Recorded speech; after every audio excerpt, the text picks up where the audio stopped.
Class 12 biology lesson 5 वंशागति विश्लेषण क्या है, हेमोफिलिया क्या है तथा फिर भी अनेक प्रश्नों के हल इम्पोर्टेंट 12 बायोलॉजी लेसन 5 के अंतर्गत एक हम लोग टॉपिक को अध्ययन करने के लिए जा रहे हैं। वंशावली विश्लेषण क्या है और यह विश्लेषण किस प्रकार उपयोगी है। तो मेरे दोस्त, आप मेरे चैनल को सब्सक्राइब करके ज़रूर बेल आइकन को दबा दीजिएगा। तो वंशावली विश्लेषण क्या है, ये विश्लेषण किस प्रकार उपयोगी है। देखो, आप कह सकते हैं कि ऐसे चार्ट जिसके अंतर्गत लक्षणों की आनुवंशिकता का चित्रण किया जाता है, वंशावली चार्ट कहलाता है। यह किसी पीढ़ी या जीव के लिए निर्मित किया जा सकता है। इस चार्ट की सहायता से किसी संतति में किसी विशेष की उपस्थिति के संभावनाओं को ज्ञात किया जा सकता है। यह संपूर्ण प्रक्रम वंशावली विश्लेषण कहलाता है। जैसा आप पढ़े हैं, वंशावली का मतलब होता है कि वंश के बारे में अध्ययन करना। चार्ट बना करके माता होते हैं, तब पिता होते हैं, तब यहाँ से संतान उत्पन्न होता है।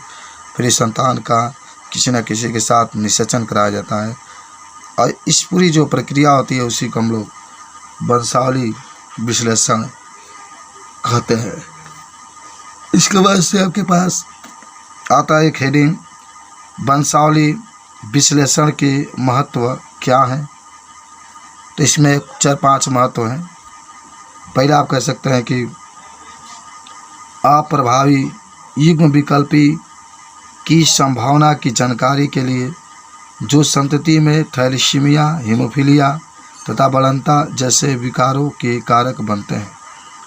जो अप्रभावी एलील होते हैं उसके संभावना की जानकारी देता है। ये जो वंशावली विश्लेषण होता है, इससे जानकारी मिलती है।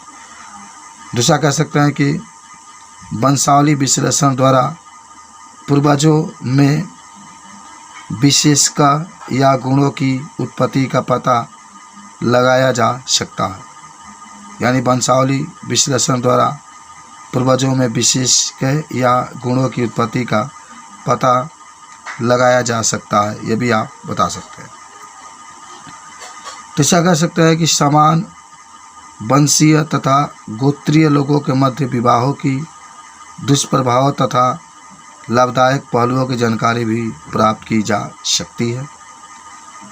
4 नंबर कह सकते हैं कि वंशावली विश्लेषण का प्रयोग आनुवंशिक काउंसलिंग में किया जाता है।